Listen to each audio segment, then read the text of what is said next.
नमस्कार। हिंदी की पाठशाला यूट्यूब चैनल में आप सबों का स्वागत है। आज का पाठ वीरगाथा कालीन साहित्य की प्रवृत्तियां या विशेषताएं पूर्व में भी विस्तार पूर्वक पढ़ा चुका हूं, जो खासकर यूजीसीएम यूपीएससी की तैयारी कर रहे प्रतियोगी छात्रों को ध्यान में रखकर तैयार किया गया था, जिसमें हम लोग विशेषीकृत अध्ययन किए हैं। पर्याप्त सूचनाएं उसमें हैं, तथ्य हैं, और आज उन्हीं तथ्यों के को जो है संक्षेप में और सरल रूप में तैयार करना पड़ रहा है स्नातक, एमजेसी, एमआईसी और एमडीसी के छात्रों को ध्यान में रख करके। तो अब हम लोग आ जाएं मूल पाठ पर। अब तक हम लोगों ने आदिकाल या वीरगाथा काल का सामान्य परिचय प्राप्त किया, नाम जाने और कब से कब उसका समय है, उसका नाम वीरगाथा काल क्यों रखा गया, और प्रसंगवश कतिपय विशेषताओं से भी हम लोग परिचित हुए। अब इस खंड में हम लोग वीरगाथा कालीन साहित्य की विशेषताओं पर विचार करेंगे। और ये भी हम लोगों ने देखा कि वीरगाथा काल की सामाजिक, आर्थिक, धार्मिक, सांस्कृतिक और आर्थिक परिस्थितियां बड़ी ही अस्त व्यस्त थी। राजनैतिक दृष्टि से अपना समाज पतनोन्मुख था, सामाजिक दृष्टि से लिंग, जाति भेद एवं वर्ण व्यवस्था में विभक्त था, और धार्मिक दृष्टि से भी अस्त व्यस्त था, और समुद्र पार जाना व्यापार के लिए पाप है, इस मान्यता के कारण और छोटे छोटे सामंती राज्यों के उदय के कारण व्यापार भी अस्त व्यस्त हो गया था, जिससे कि आर्थिक प्रगति भी अवरुद्ध थी। तो मूल रूप से धार्मिक एवं सामाजिक दृष्टि से समाज में परस्पर संघर्ष था। यह संघर्ष सिर्फ आंतरिक ही नहीं था, बाह्य आक्रमण से भी अपना देश त्रस्त था। और अगर इस काल की कोई महत्वपूर्ण देन को अगर चिन्हित करना है तो कहने की आवश्यकता नहीं कि वीरता प्रदर्शन के लिए देश के प्रत्येक कोने में युद्ध और युद्धोन्माद पैदा करने के लिए वीरता का आलाप इस युग की सबसे बड़ी देन है। और यही नहीं, यह हिंदी साहित्य को भी एक नवीन देन है। इस युग में एक ओर जहां सिद्ध, नाथ एवं जैनियों के द्वारा धार्मिक साहित्य का निर्माण हो रहा था, तो दूसरी तरफ चारण एवं भाट कवि अपने आश्रयदाताओं की अतिरंजित प्रशंसा में रासो साहित्य, जिसे चारण साहित्य या चारणी साहित्य या चरित काव्य भी कहते हैं, रचे जा रहे थे। और इन चारणों के बारे में शुक्ल जी कहते हैं कि राजा भोज की सभा में खड़े होकर राजा की दानशीलता का लंबा चौड़ा वर्णन करके लाखों रुपए पाने वाले कवियों का समय बीत चुका था। राज दरबारों में शास्त्रार्थों की वह धूम नहीं रह गई थी। पांडित्य, चमत्कार पर पुरस्कार का विधान भी ढीला पड़ चुका था। उस समय जो भाट या चारण किसी राजा के पराक्रम, विजय और शत्रु कन्या हरण आदि का अतियुक्ति पूर्ण आलाप करता था, या रण क्षेत्र में जा करके वीरों के हृदय में उत्साह की उमंगे भरा करता था, वहीं सम्मान पाता था। और इसको और स्पष्ट करने के लिए और हजारी प्रसाद द्विवेदी जी कहते हैं कि छोटे छोटे राज्य थे, और उस राज्य में वे कहते हैं लड़ने वालों की संख्या कम थी, क्योंकि लड़ाई भी जाति विशेष का पेशा मान ली गई थी। यानी कि लड़ने का काम जो है क्षत्रियों का है ना, चार वर्ण पढ़ाने का काम ब्राह्मणों का, लड़ने का काम क्षत्रियों का, और व्यापार वाणिज्य और खेती बाड़ी करने का काम वैश्यों का, और सेवा जो है शूद्रों का। तो उसी को इंगित करके कि लड़ने का काम अब सिर्फ जो है जिसने जो है ठेका ले रखा है वो जो है लड़ाई लड़े। तो लड़ाई भी जाति विशेष का पेशा मान ली गई थी। देश रक्षा के लिए या धर्म रक्षा के लिए समूची जनता के सन्नद्ध हो जाने का विचार ही नहीं उठता था।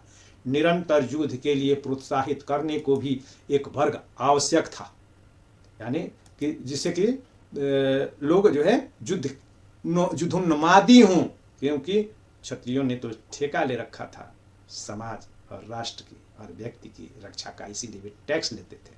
तो धर्म भी पंडित जो है समझें, तो इसके लिए निरंतर युद्ध के लिए प्रोत्साहित करने को भी एक वर्ग की आवश्यकता थी, और चारण लोग इसी वर्ग के थे, और उनका कार्य ही था हर प्रसंग में अपने आश्रयदाता के युद्धोन्माद को उत्पन्न करने वाली घटना योजना का आविष्कार। यानी कि अगर कहीं कारण पैदा भी नहीं होता था तो ये चारण पैदा कर देते थे। आगे चलकर देखेंगे कि जो है रामचंद्र शुक्ल कहते हैं कि जहाँ कोई कारण नहीं भी होता था वहाँ किसी स्त्री को जो है कल्पित करके जो है ये लोग अपने जो है ग्रंथ की रचना करते थे। इस प्रकार तो मूल रूप से यही कि उस युग में ये लोग जो थे चारण युद्धोन्माद पैदा करने वाले गीतों की रचना कर रहे थे। तो हम लोगों ने जो है देखा कि जो है वीरगाथा काल की प्रवृत्तियों को दो भाग में जो है बांटे, और मुख्य और गौड़, और मुख्य में धर्मपरकता, वीरगाथात्मकता और श्रृंगारिकता, और गौड़ में बहुत सारे जो है प्रवृत्तियां देखे हम लोग, ऐतिहासिकता का भाव वगैरह। अब उसी का हम लोग जो है थोड़ा संक्षेप में वर्णन कर लेते हैं। तो जो है धर्मपरकता, तो ये देखे कि जो है धर्मपरकता जिसको शुक्ल जी ने धार्मिक मान करके साहित्य की सीमा से ही बाहर कर दिया था, उसको हजारी प्रसाद द्विवेदी और नामवर सिंह जैसे आलोचक इतिहासकारों की वजह से शुक्ल जी को अपभ्रंश में रचित नाथ, सिद्ध और जैनियों की रचनाओं को भी स्थान देना पड़ा, और उन जो है धार्मिक ग्रंथों में या धार्मिक रचनाओं में रूढ़ियों का जो है विरोध। रूढ़ी का मतलब जो है जो समाज हित के विरुद्ध जो परंपरा से जो चले आ रहे जो अंधविश्वास या जो है रूढ़ियाँ या परंपराएं कि समुद्र पार नहीं जाना चाहिए, किसी को जो है छुआछूत जो है होना चाहिए, किसी को छूना नहीं चाहिए, छूने से जो है अपना जो है धर्म जो है नष्ट होता है। स्त्रियों को लेकर के भी बहुत सारी जो है मान्यताएं जो है गढ़ दी गई थी, पूजा पाठ को लेकर के बहुत सारी जो है मान्यताएं जो है गढ़ दी गई थी, रूढ़ियाँ जो थी। तो उन रूढ़ियों का जो है विरोध करते हुए इन सिद्धों, नाथों और जैनियों ने सहज साधना पर जो है बल दिया, और उस समय जो स्त्री को घृणित जो है माना जाता था, इन लोगों ने स्त्री को साधना का आवश्यक जो है तत्व जो है बना दिया। यानी कि स्त्रियों को भले ही इन लोगों ने जो है भोग्या के रूप में, यानी कि भोग का साधन बनाया, मगर स्त्रियों को जो स्त्रियां जो त्याज्य हो गई थी उनको जो है मुख्य धारा से जोड़ते हुए इन लोगों ने जाति वर्ण व्यवस्था को भी धूमिल किया। और इस काल में चूंकि उसमें जो है सिद्ध या सिद्धि के लिए इन नाथों, सिद्धों और जैनियों ने गुरु की आवश्यकता पर बल दिया, और कहने की आवश्यकता नहीं कि इस काल में गुरु को सर्वाधिक महत्ता अगर किसी ने दिलाई तो इन सिद्ध, नाथ और जैनियों ने ही, और इन्हीं से जो है प्रेरणा लेकर के कला आगे चल करके भक्ति काल में गुरु ईश्वर के समतुल्य ही नहीं वरन ईश्वर से ऊपर उठ गए, क्योंकि ईश्वर के बारे में तो जो है कि कोई नहीं जानता है, और ईश्वर को जताने का, बताने का, जनाने का काम भी तो ये गुरु ही करता है। तो गुरुओं को जो है इस काल में बहुत ही महत्ता दी गई। और इस काल के अगर ये जो है सिद्धनाथ और जैनी, तो उसमें विशेष करके जो है कपालिक और शैवों में जो शाक्त मत के अनुयायी थे, जो ये अवघड़ थे, इन लोगों ने, और वैसे ही जो है सूफियों में जो पीर फकीर थे, उन पीरों फकीरों ने समाज में जादू, मंत्र, तंत्र और टोटका जैसे कुछ जो है अंधविश्वासों का भी इस काल में विस्तार दिया। तो मूल रूप से इस काल की ये धार्मिक जो साहित्य मिलता है उसकी यही जो है विशेषता है। और शुक्ल जी ने तो इसको धार्मिक कह करके साहित्य की सीमा से जो है बाहर कर दिया था, मगर हजारी प्रसाद द्विवेदी और नामवर सिंह ने इसको भी महत्वपूर्ण बताते हुए साहित्य की सीमा के अंतर्गत रखने का आग्रह किया, क्योंकि इन्हीं सिद्धों, नाथों और जैनियों के द्वारा स्थापित प्रतीकों और जो है भक्ति और साधना की जो है जटिलताओं और उनकी विशेषताओं को आधार बना करके निर्गुण और सगुण भक्ति काल के निर्गुण और सगुण कवियों ने, उसमें भी विशेष करके ज्ञानाश्रयी शाखा के कवियों ने भक्ति की निर्मल धारा प्रवाहित की, इसलिए इनको स्थान देना महत्वपूर्ण हो गया। अब उसके बाद अगला जो है पाठ है अब आगे कि उस काल की जो है विरगाथात्मक दूसरी प्रवृत्ति के अंतर्गत जो है विरगाथात्मक प्रवृत्ति है। तो इस विरगाथात्मक प्रवृत्ति में जो है क्या हम लोग पाते हैं कि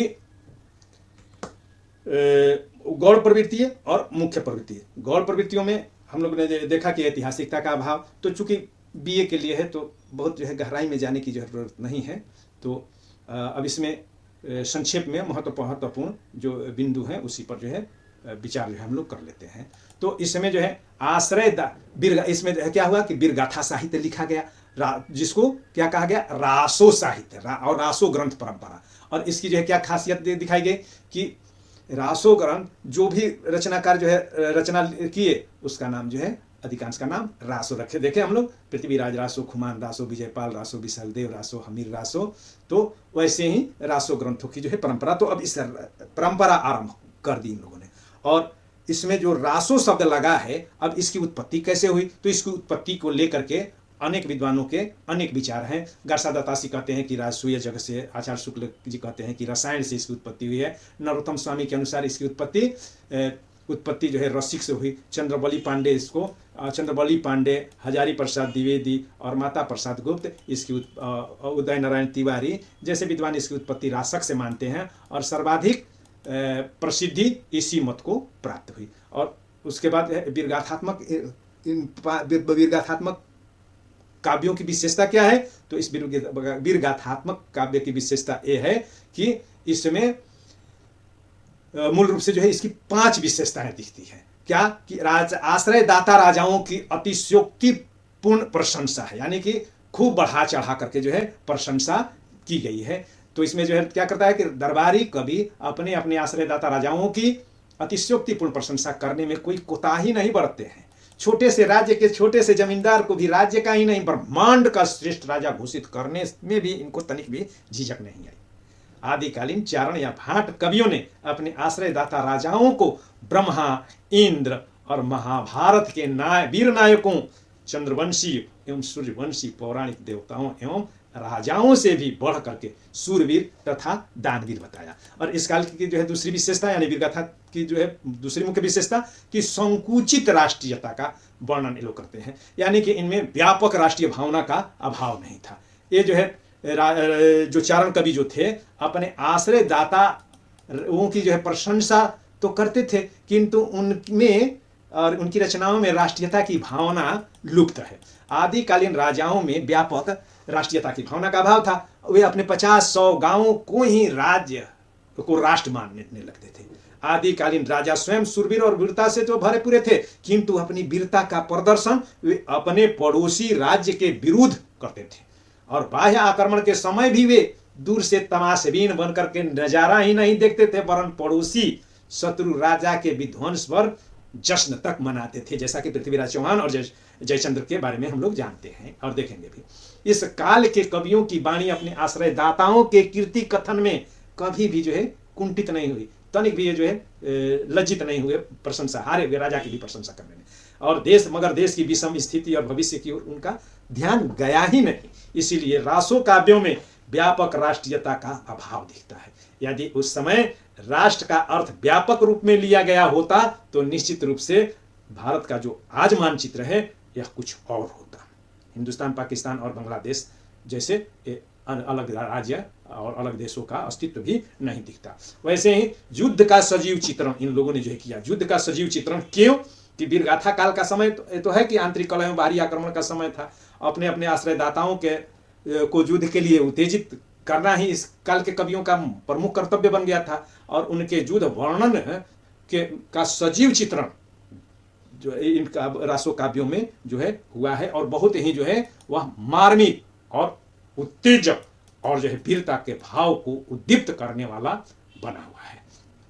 क्यों क्योंकि ये जो है कवि जो थे वो स्वयं सिर्फ जो है बैठ करके कमरे में लिखते नहीं थे, बल्कि अपने आश्रयदाता राजाओं के पक्ष में ये युद्ध में सम्मिलित होते थे और युद्ध में के मैदान में तलवार भी चलाते थे और रात में कलम चलाते थे। इसलिए इनका युद्ध का जो वर्णन है वह बहुत ही स्वाभाविक है और सजीव है, और जिसमें कर्कश और कठोर वर्णों के प्रयोग से इनकी रचनाओं में, इनके जो है पदों में शस्त्रों की जो है झंकार और टंकार और तलवार की जो है खचाखच की माने जब पढ़ते हैं तो ऐसी जो है बिंबात्मकता भी इसमें जो है दरसती है, दिखाई देती है। तो इस प्रकार हम कह सकते हैं कि इनका जो है युद्ध का जो है चित्रण या वर्णन बहुत ही सजीव है और हिंदी साहित्य के इतिहास में ऐसा सजीव युद्ध का ऐसा सजीव चित्रण जो है अद्वितीय है। और उसके बाद वीर रस के साथ श्रृंगार का भी ये लोग जो है वर्णन किए हैं।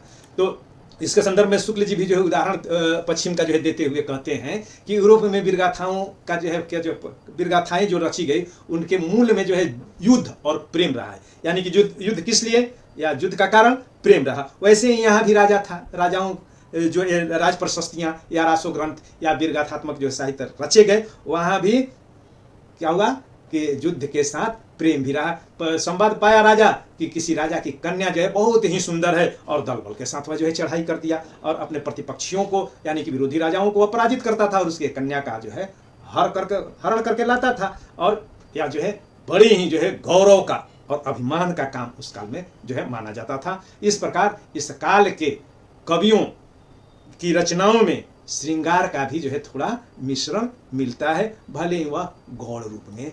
और शुक्ल जी तो यहाँ तक कहते हैं कि युद्ध का कारण अगर कुछ और भी रहता था तो या युद्ध जो है होता था राजनीतिक कारणवश, किंतु वहाँ भी उन कारणों का उल्लेख न करके किसी रूपवती स्त्री को ही कल्पित करके कारण कल्पित करके उस काल के कवियों ने रचनाएं की। और इस काल की जो है श्रृंगार का जो है के साथ साथ जो है वीरता का जो है कैसा जो है वर्णन है, एक जो है उदाहरण से जो है समझा जा सकता है, देखा जा सकता है कि 12 वर्ष लव कुकुर जिए, बरस और 13 लय जिए सियार, बरिस 18 छत्री जीवे, आ गए जीवन को धिकार। यानी कि वह छत्री जो 18 बरस की उम्र तक पहुंच गया और अगर उसने अभी तक युद्ध नहीं किया तो समझ लीजिए कि उसके जीवन धिक्कारने लायक है। तो वैसे ही जो है उस काल की जो है स्त्रियां भी वीर पति और वीर पुरुष को जो है वीर पुत्र जो है चाहती है।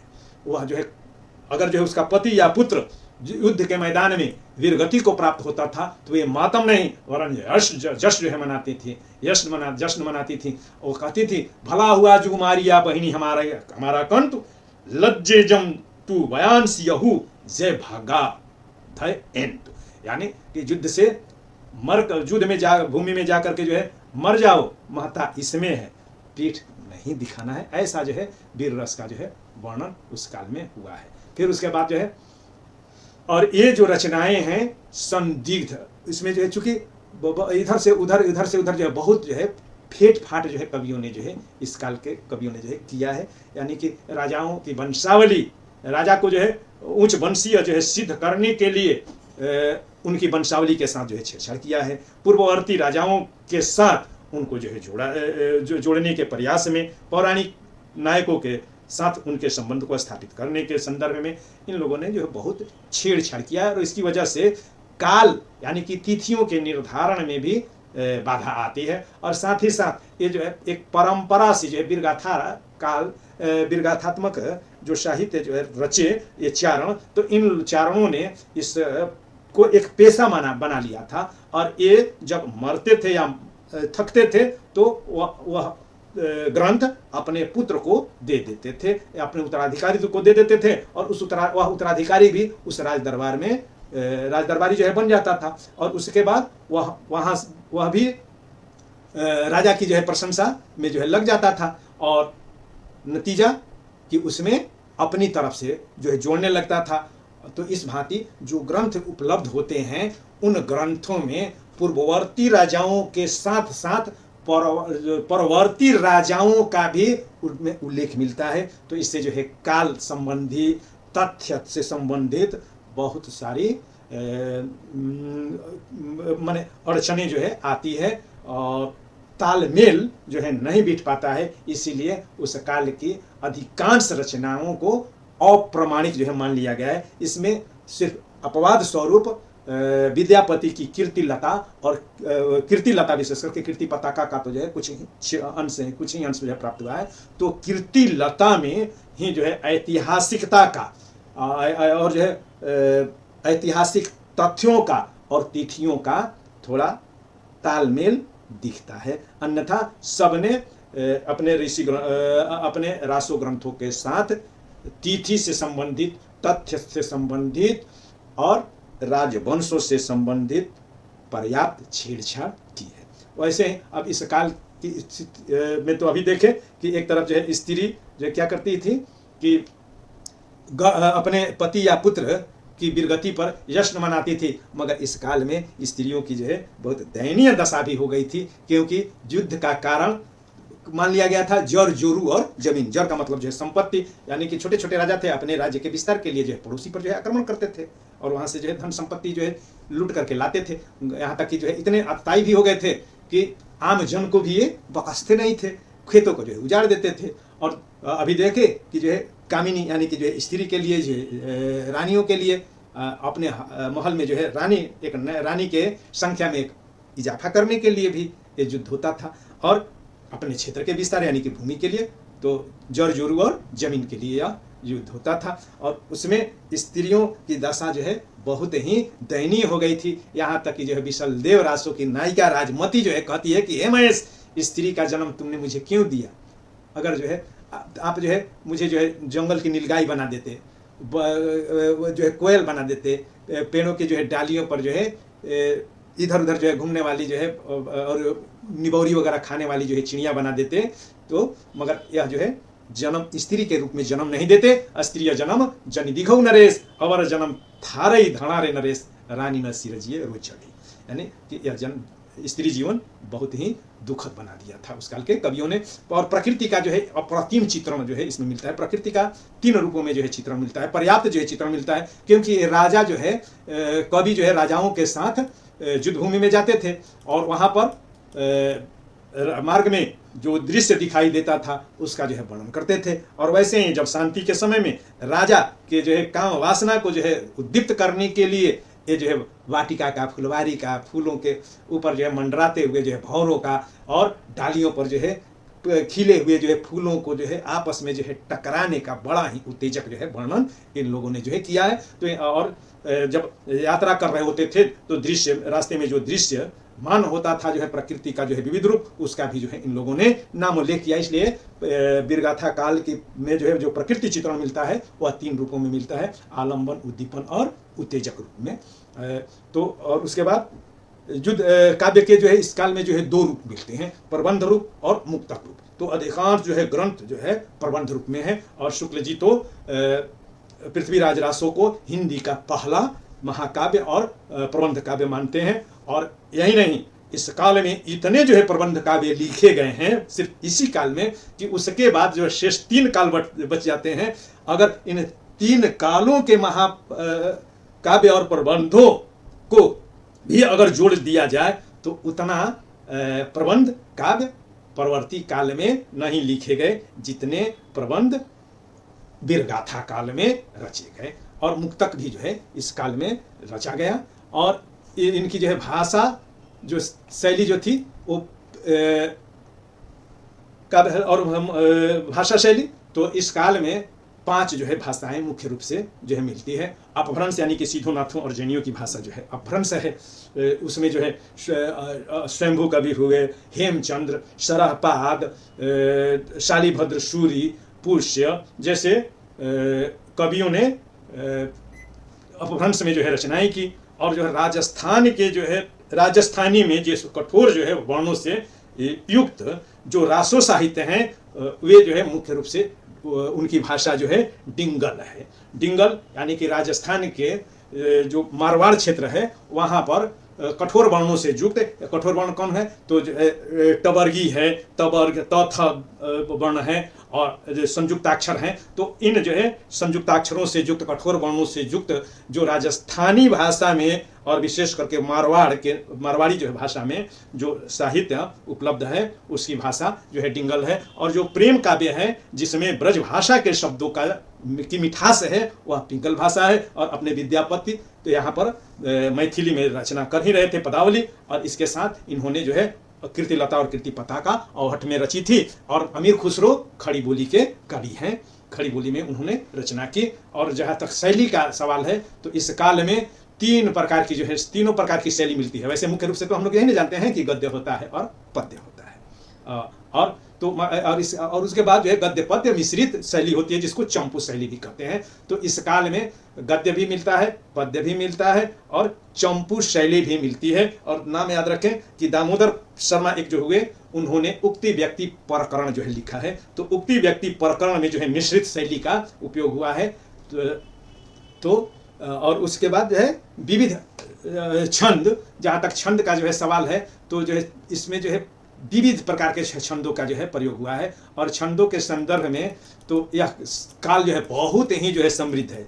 और मुख्य रूप से इस काल में दोहा इन्हीं लोगों की जो है देन है। दोहा से जो है दोहा सरपात का जो है दोहा, तो दोहा, सोरठा, रोला, त्रोटक, छपय, गाथा, गाहा, सटक, उलाला और कुंडलिनिया आदि छंदों का जो है इन लोगों ने जो है प्रयोग किया। और छंदों के मामले में यह काल बहुत ही समृद्ध है। और इसके बाद जो है अलंकारों का जो है प्रयोग, तो इस काल के कवियों ने अलंकारों का तो कम प्रयोग किया, मगर जहाँ तक किया है और जितना प्रयोग किया है वह बहुत ही स्वाभाविक और सहज जो है व्यवहार इन लोगों ने जो है किया है। और उन अलंकारों में मुख्य रूप से रूपक, उत्प्रेक्षा, उपमा और अतिशयोक्ति अलंकारों का प्रयोग हुआ है। और इसमें भी विशेष करके अतिशयोक्ति, चूंकि वो पूरा अधिकांश साहित्य जो है अतिशयोक्ति परक ही है, तो अतिशयोक्ति अलंकारों का बहुत ही